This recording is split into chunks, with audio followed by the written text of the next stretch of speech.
Woo-wee! We have got a spicy day of news in store for you. I've already got 3 video ideas, maybe 4. So hopefully, if you're getting the notification for this, please remember to like the video and consider dropping a comment, or maybe having bells notifications turned on for all videos so you never miss a spicy take. So the Vic Mignogna Me Too situation keeps getting more and more absurd. Now, in every video, including this one, I will say I am simply reserving the right for judgment.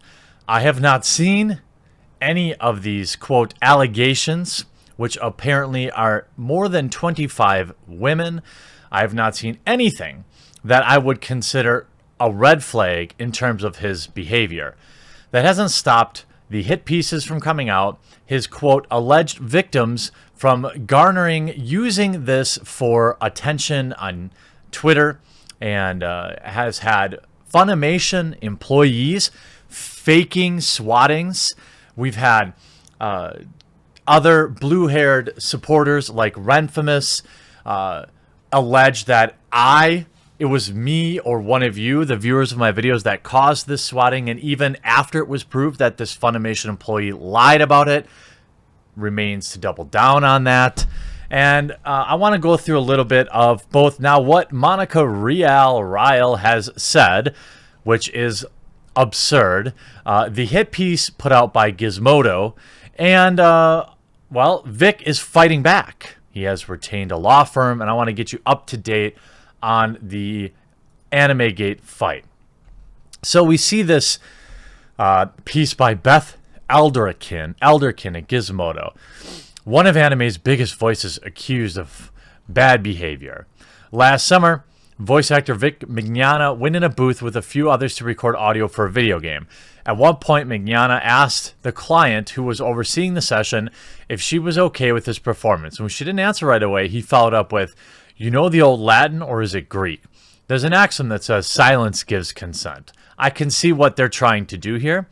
They are painting Vic they're using an innocuous statement to poison the well, to make him seem like a monster. And again, if any significant charges come out or proof, I will disavow Vic. But until that happens, I will continue to pursue innocence until proven guilty. Stories about Mignogna have been circulating online for over a decade, including the Tumblr blog Dear Vic Mignogna.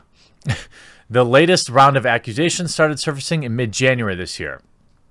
IO9 spoke with more than 25 voice actors, cosplayers, and industry professionals, convention employees, and former fans about their experiences. Now, I'm going to expect some concrete evidence in this piece, wouldn't you? Many of them asked not to be named and be in fear of retaliation.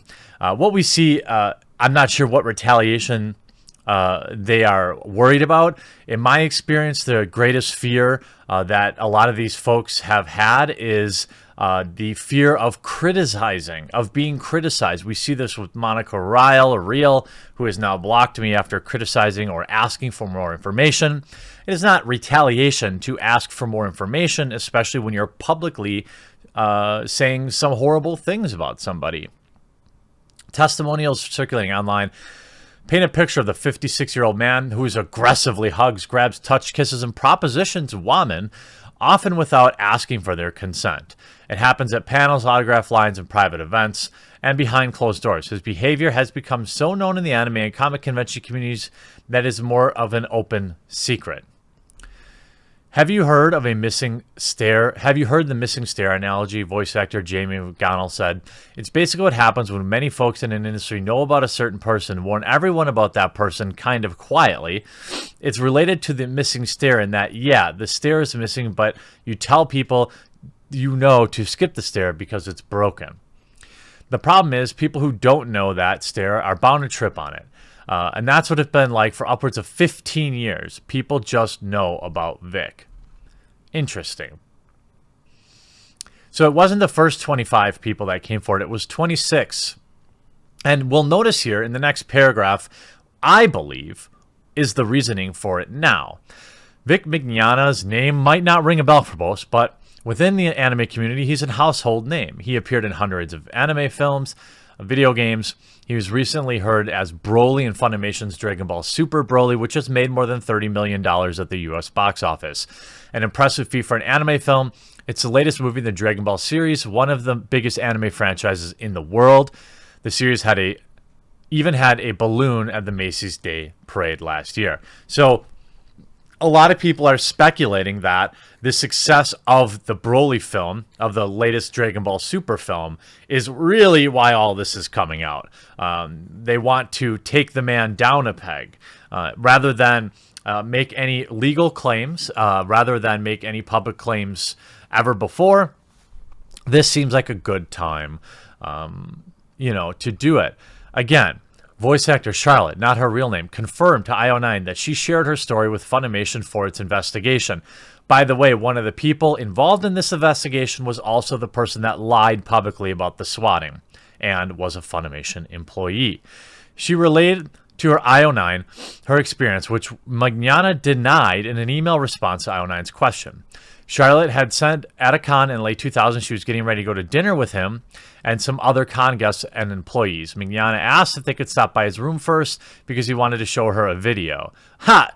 Okay, so you fake her name here, but it's obvious that this is Monica Rial because she talks about it. She openly says in one of her emails, and by the way, she's spending a lot of time on Twitter getting all the digital backpats, obviously. I went to friend's room who was in committed relationship. He grabbed me by my upper arms and French kissed me. That's inappropriate. Okay, maybe. I don't know why you were in your friend's hotel room, but, that's that. Again, I'm not making excuses for the guy. I'm just saying, it's interesting. It's interesting. I had forgiven him until I found out he did the same thing to 3 of my friends. You can't just go around French kissing people without consent. I realize that this may come across as insensitive, but I don't know. Maybe I'm just not educated enough. Maybe I'm just too toxic. But it's interesting. You have Monica retweeting the same article. I mean, it's interesting to me that, you have to put your tongue back in their mouth. None of these women slapped him. None of these women said no. They just open mouth kissed him. And now, 25 of them are all saying, "Oh, now I regret that." It's very interesting. She agreed because we are both in relationships. Mignogna is now ex-fiance Michelle Sprecht, and Charlotte with her then boyfriend. She believed the invitation was platonic. Yeah, I know a lot of times when women invite me back to their hotel rooms to watch a movie, that they are totally planning on us sitting on separate beds. Now, I'm not saying what he did was right. What I'm saying is maybe there were some mixed signals there. I'm not saying it's her fault, but I'm saying I'm trying to look at this from a position of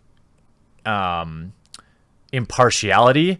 And if I invite a woman back to my hotel room to watch a movie, I just don't think that she is going to... it might be totally platonic. It depends what our relationship is like, I suppose, As they watch the video, she says, Mignogna grabbed her by the arms and kissed her aggressively, putting his tongue inside of her mouth. She tried to pull away, only to have him pull her back in.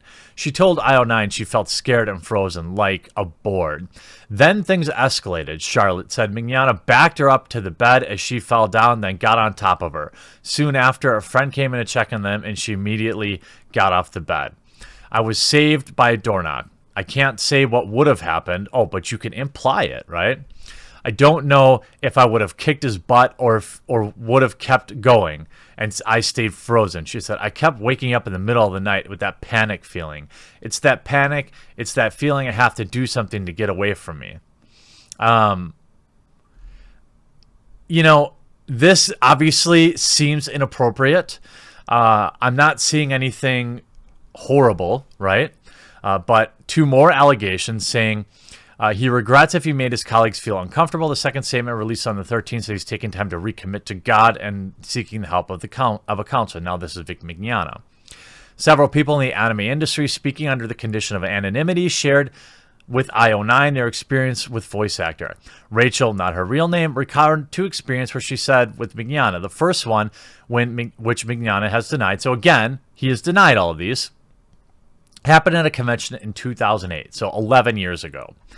She said, relatively friendly weekend, turned uncomfortable when outside their adjacent hotel room doors. Mignogna grabbed her in a tight embrace and wouldn't let go, even as she tried to pull away. Like Charlotte, she knew he was in a relationship. She then went into her room, which shared a door with his.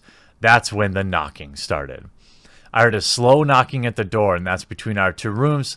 I knew it was him, so I ignored it. After 2 minutes, the hotel room phone rings. I asked her. It was Vic. I remember he said, "Open the door. Nobody has to know."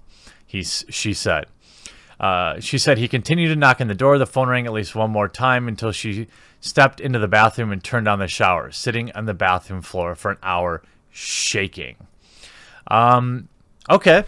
So this sounds a little creepy, but it also sounds like he made a pass at her and she said no. I'm not sure how that would trigger your PTSD, but again, not cool. If a girl says no, then no is no. I mean, if you disagree with me, then you're an idiot. None of this seems horrible. And the thing is, if you take every mistake somebody's made over 20 years and you put it on a sheet of paper, they look like a horrible person. The second situation happened to a separate convention a couple years later. Rachel said she agreed to stop by his room briefly. Okay. So again, like with Monica and this other girl, we have no idea what their personal relationship was. We don't know if they had hooked up in the past. We don't know if they had made out. We don't know if they were drinking together. We don't know any of that. So all of these 3 or 4 sentence recounts of what appear to be a bad look for Vic, we don't know anything that led up to it. What if she was sending him text messages, kind of flirty text messages? What if she was flirting with him at an event, sending out signals? I don't know. I don't know if she was or she wasn't. But certainly we only know one side of a story. She also agreed to go to his hotel room, so she couldn't have been that scared of the guy. She said he invited her to sit down on the couch in the front room of the suite. After a brief conversation, she claims he knelt in front of her and began rubbing the backs of her thighs and said, "Let me be sweet to you." Rachel told IO9, then she got up and left, only for Mignogna to stand up, embrace her tightly, press his face against hers. She tried to get out of his embrace, but says he wouldn't loosen his hold. She kept giving him reasons why he should stop, like reminding him he had a girlfriend, but he kept repeating the same line, "Let me be sweet to you," over and over at least 5 or 6 times. She said... Rachel says she eventually got out of his embrace and left the hotel room. Later on, told the con's guest services manager about the incident. The manager confirmed. Mignogna acknowledged this event happened, including that he rubbed the backs of her thighs, but says the encounter was consensual. He also says, to his recollection, they had shared a bottle of wine, were probably in her room, and had kissed before. Okay. Then she said stop, which he says he immediately agreed and left her room.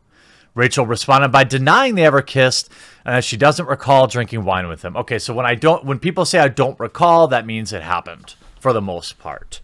Again, a lot of these women seem to be finding themselves in a hotel room or in personal situations with Vic. In this case, drinking wine, watching movies in each other's hotel rooms. These are not public places. We don't know.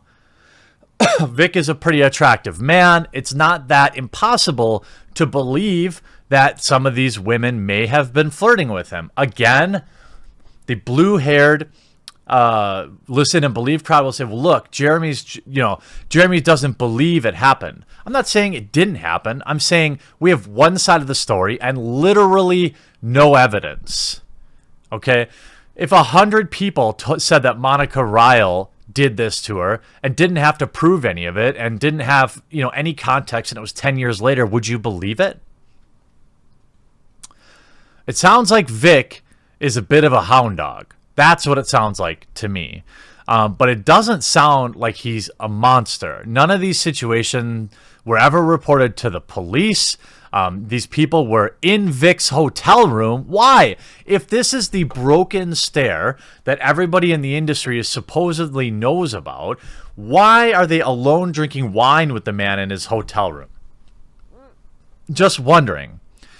Voice actor Gretchen, not her real name, before her first panel together at a con, he grabbed her arm from behind and started tickling her aggressively until she screamed at him to stop. Mignogna told IO9 he did not tickle without her consent, calling it playful and friendly, attempting to lighten the mood. That's what it sounds like to me. This is not what I would describe assault as. These stories, when combined together, are not great. Are they a reason to fire somebody? Well, I guess that choice isn't up to me. But it sounds like a lot of these women, and to be clear, they're not asking for it. If they didn't want him to touch them, then he shouldn't touch them. But we're talking about basically if you're at a bar with a friend, you're like, hey, lighten up. I see you're in a bad mood. You give him a little squeeze on the side, lighten him up. Where I'm from, we wouldn't call that assault. I don't think by any legal definition it is. I guess you could try calling the police and say, somebody tickled me, please arrest them. I don't know how that would go.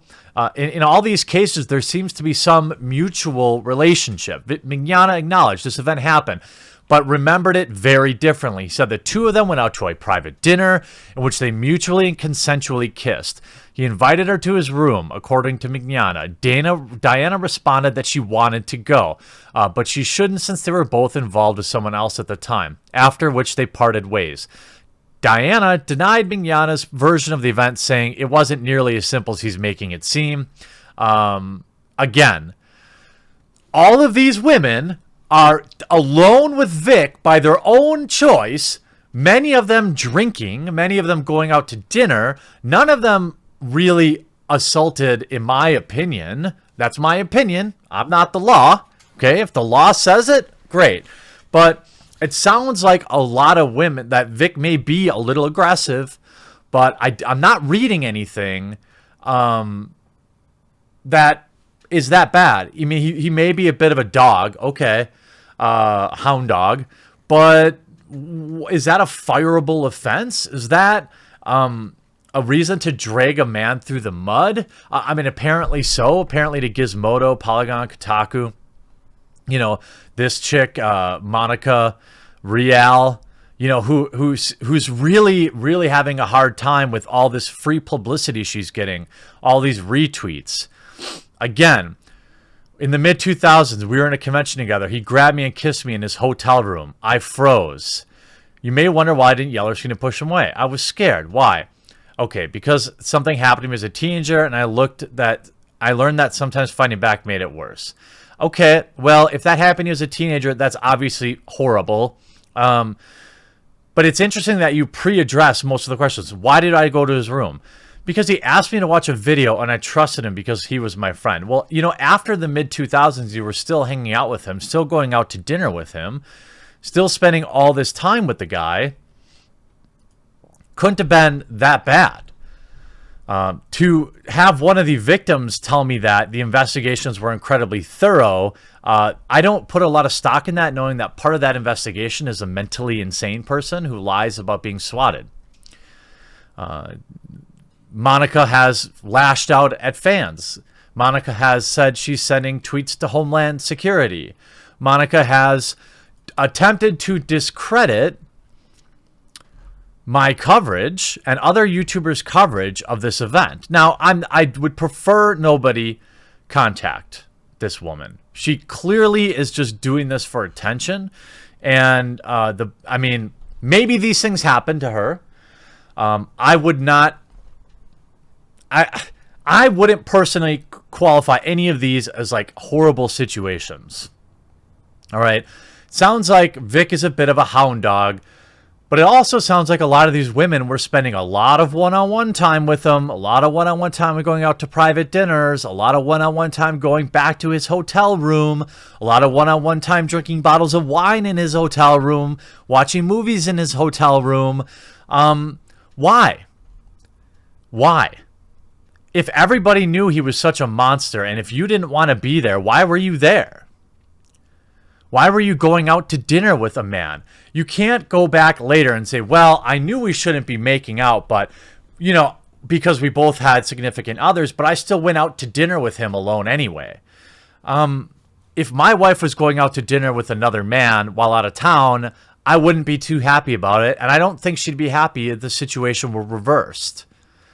So it seems like a lot of these folks are applying a pretty obvious double standard here. Everything was okay until it wasn't. And you have people, I have no problem with YouTube, but the stuff they make up for subs and views. You mean like lying about a swatting event that never happened and then blaming YouTubers for it like Renfamous did? Well, I don't know where this is going to end. Certainly, I think the hit pieces will ramp up. I don't see anything here that is shocking. I don't see anything here that is what I would call assault, but I'm not the law, so I guess it's up to them. I don't believe what Vic has done is worth firing the man and dragging his name through the mud. But what I do know is that he has started a legal defense. He is going to sue. I'm waiting to see. I'm waiting to see if, you know, what his law firm is going to do. Certainly who he's going to see. I've checked it out. It's doing very good. You know, it's got $16,000 already, $16,500 from his fandom, helping him raise some of this. This was started by a lawyer. I'm assuming that he might be looking at, you know, wrongful termination and allegations from people that he's worked with, you know, his legal defense funds. There are many possible defendants in different jurisdictions, from boring bloggers to multi-million, even multi-billion-dollar corporations. It takes an agile and experienced legal team to coordinate this kind of strategy. I'm not represented Vic in a legal capacity, but I am aware of the team who is and will coordinate this fund to pay for Vic's legal fees. Litigation costs are highly dependent on the actions of your opponent, so I'm hoping to raise enough to account for that. It is time to fight back. I think what's happening to Vic appears, in my opinion, until I've seen anything different, to be much ado about nothing. When you get criticized publicly for, you know, you can't be Monica and share these horrible things you say about Vic and then whine when people question you. But that's exactly what she's doing. One of the many lies made up and spread by conspiracy theorist YouTubers. Hey, smash like if you're still here at the video enjoying this conspiracy theory. I've worked with Rooster Teeth since 2017, and I am in Ruby and Genlock. I do not hold any managerial positions at Rooster Teeth, never have. Jamie has never worked for Rooster Teeth. Again, there is a narrative that she has something to gain from this financially. I don't know. She certainly is, for a victim, certainly is raking in the likes and the retweets and the notoriety and the followers. Is that worth it? You know, I don't know. But I've still yet to see any real evidence of any wrongdoing from Vic Mignogna. Other than perhaps shooting his shot with somebody that didn't want it to be shot at. But in all these situations, it seems like these women were at minimum very friendly with him and in personal situations with him. This is one of the reasons when I go to conventions, I have my own rule of just never being alone with women. Not because I don't trust myself, but because you never know what will be said. And if something like that is said, and I can't prove otherwise, this is what happens to you. The internet just listens and believes, and Vic will never recover from these allegations. I hope you were at least entertained by this video. We've got a lot to talk about today. So stick around for the 4 p.m. and probably 7 p.m. video, and we'll talk to you again real soon.